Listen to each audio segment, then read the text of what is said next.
And with that, let's wrap up and let's move on to our continuous series that we've been doing today as a group. I'm super, super stoked for. It is the offensive line. There were so many guys I could have put on these graphics. The starters seemed pretty obvious in my head.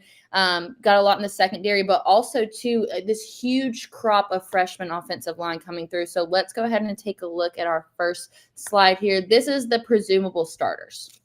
Yeah, and I think going into spring practice, and this is going to be a continuous storyline going into the fall as well, Jared Wilson is the most important name here. Cedric Van Pran had Absolutely 44 career starts, and that's just not easy to replace. But I talked with Seth a little bit down at the Orange Bowl, and you talk to people around the Georgia program, they feel from an athletic standpoint, from an offensive line standpoint, and I'm skeptical of this, but Jared Wilson can be a better center than Cedric Van Pran can be. And those are mighty big shoes to step into. I think the big thing with Jared, look, he's not a true natural center in the same way that Cedric was. And so I'm going to be interested in seeing how he handles the snaps, both under center and out of the shotgun there as he adjusts to being the full-time starter there. But the leadership aspect of that as well, that's something he's going to have to grow into. Now, you do have Tate Ratledge, who's started a national championship game. You have Xavier Truss as well that you can lean on from a leadership standpoint. But from talking to people around this Georgia program, expectations are very, very high for Jared Wilson. And so I think this spring, naturally, because he's really the only guy that doesn't have a ton of starting experience, there's going to be a lot of eyes on him. Monroe Freeling as well, as I'm sure a guy we're going to talk a lot about. But Jared Wilson, just how he handles the day-to-day, pressures that come with being the starting center for Georgia after Cedric Van Pran did that so well for so long is really, really interesting to me. Yeah, I'm glad that you brought that up because Jared Wilson, in my mind, is certainly the most interesting one on this list. When you have a guy like Cedric Van Pran, who's a 3-year starter, he's a leader. Those are massive shoes to fill. However, I do think that, in a sense, some of that pressure is taken away because you do have those leaders like Tate Ratledge, who's a 5th year, and Truss, who's a 6th year, coming back. When that announcement was made, I mean, just how huge is that for not just this program, but the offensive line in general, especially when you've got your starting quarterback, Carson Beck, coming back? Yeah, I think one of my favorite stats, Xavier Truss in his time at Georgia, I want to say through his 5 years at Georgia, and he's got a chance to obviously continue that as he's back for his 6th season. He's 62-6 in his time at Georgia. That's just an unreal number of not only games played, but wins accumulated in that time. He's almost certainly going to go down as the winningest player, the player with the most wins in Georgia football history. But you bring back Tate Ratledge, and obviously we've talked a lot about them and them coming back and what they mean. But you look at a guy even like Dylan Fairchild, who might start at that other guard spot. This is his 4th year in the program as well, and he started a lot last year. I think the Amarius Mims injury, while it hurt Georgia at times last season, I think it helped Dylan Fairchild a lot in his development and accelerating it. And so when you have that many, guards that you can comfortably go in there and play, Truss, who's going to play both guard and tackle for Georgia, just like he did a season ago. Obviously, Tate Ratledge, who I think could be a guy that we hear at SEC Media Days this coming July when that was announced on Thursday today. When you have guys like that, it's obviously significant. But even some of the other guys, Ernest Greene's not going into his 3rd year.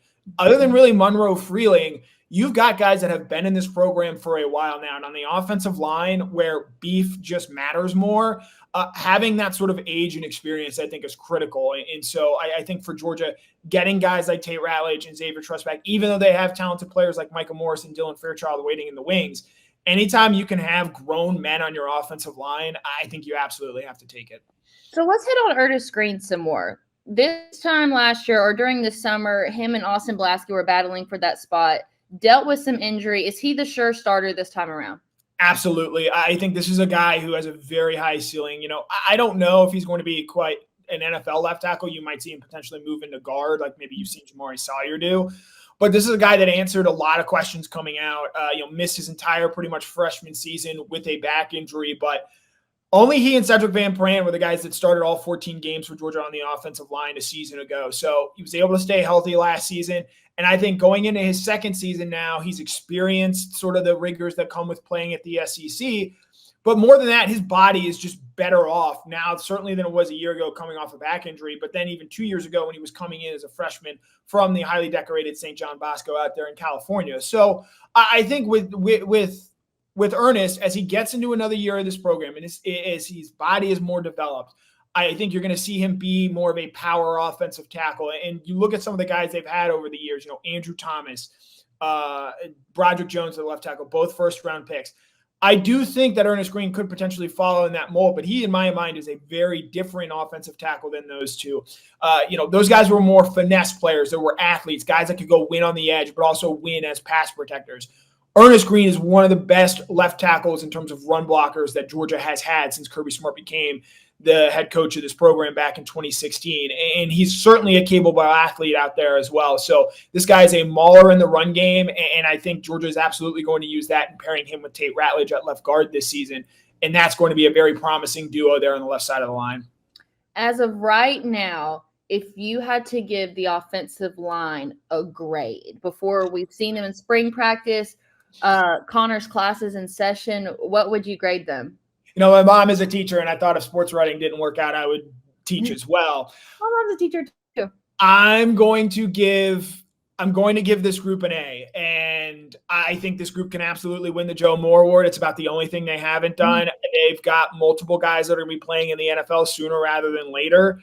And so the big questions are just, what is the impact of not having a guy like Cedric Van Pran from a leadership off-field standpoint in there? And then with replacing Amarius Mims, you got to experience life like that last year. How quickly does Monroe Freeling get up to par? And is he a guy that can play every down, or is a guy that is getting a majority of those rotation snaps? Because if he's able to do that, I think that's how this Georgia group reaches its highest ceiling, with that guy becoming the monster that Georgia thought he was when they recruited him out of South Carolina. Mm-hmm. And speaking of the rotation, guys, you bring up Monroe Freeling, a highly touted recruit whose name I think we're going to be hearing a lot. You also have guys like Micah Morris, Chad Lindbergh. I wouldn't consider this a rotation guy, but I feel like we have to throw him in there. The backup center this year is Drew Bobo, and I love knowing that. I will note Georgia's going to try and develop more centers in spring. And center, as someone who played it, it is a position that can be taught. It can be a very steep learning curve. I think Jared Wilson has spoken to that in the past and the difficulties that come with that. And so you're going to look at them and trying developing some guys that can come in and play center because, again, in years past, last year, for example, you had Austin Blaskey, who had played a lot of football in Georgia and was Georgia's number 2 center in the event that Cedric Van Pran got hurt. He fortunately did not. And so it's going to be critical, obviously to keep Jared Wilson healthy, but also find quality depth there behind him. Because I can tell you right now, if you think people are mad at Mike Bobo when the offensive play calling doesn't go well, if Drew Bobo is in a big moment and misses a block, they are going to be very unforgiving. So I am hoping for the best for Drew. I hope he continues to develop. I think he's a guy at center, cerebral, smart player, a guy that can help them win. But I would expect center to be a position where Georgia tries to develop some depth this spring. So who would they develop, Connor? Off the top of my head here, Malachi Tolliver is a guy that comes to mind, one of the offensive linemen they signed as a freshman here. He's already on campus. I think that is a position to watch there moving forward. Northwest Georgia kid, yes. One of your favorites, certainly to be out of Cartersville High School, I believe. So certainly someone who you're going to be rooting for and hoping for the best from. So I think you wonder, maybe do they try Dylan Fairchild there? Do they try Micah Morris in the event that they're rotating and moving guys around to just better develop depth there? You don't want a super big guy in terms of height and weight at that center position. You want maybe a little bit more mobile or agile player there. So I'm going to be interested in seeing how Georgia goes about developing that center position behind, obviously, Jared Wilson. So let's take a step back. You gave them an A rating, which I feel like on the Connor scale of confidence probably has to be pretty high. Where would you put them in terms of all Georgia position groups in rank? I would probably right now have them at I'd have them tied for second. And if you made me say you can't do ties, I would probably put them ahead of quarterback. I would go inside linebacker number 1, and I would go offensive line number 2, and then I would go quarterback number 3 on the strength of Carson back there. But it's a deep group. Maybe Kirby Smart's going to come out and say, we got to develop better tackles. We got to find better tackle depth, because that's something he just always happens to say. But I think this group has a great mesh of both experience while also having some upside for them to get better as you have young players like Ernest Greene, Monroe Freeling stepping into bigger roles this season. And there's been some really strong offensive line groups over the last few years. So why is this one the one that can get over the hump and finally win that Joe Moore Award? Well, I think it helps with the fact that they haven't won it yet, and it has become such a national storyline every year. I do think that, assuming Georgia makes the playoff, which is, I think, look, if Georgia doesn't make the playoffs, we're going to have a lot of problems. And I don't want to, 7 wins. I don't want to speak that into existence there. But, you look at this offensive line, I think the fact that, again, they've been around the top of the sport for so long, and you add in the fact that it's a group that is always consistently excellent. With the Oscars coming up, a lot of times the best, performer doesn't always win. There's a lot of politics involved. Awarding, for example, Leonardo DiCaprio winning for The Revenant. That was not his best movie. That was not his best role. Quite frankly, I don't even think he deserved to win that year. That should have gone to Matt Damon or The Martian. Martin Scorsese winning for The Departed over Goodfellas or even Casino there. So you see that example of, sometimes in award season, it can be a legacy award. I think maybe this is the year where Georgia, because they've been so consistently excellent for so long on the offensive line, maybe they get the Joe Moore Legacy Award given to them.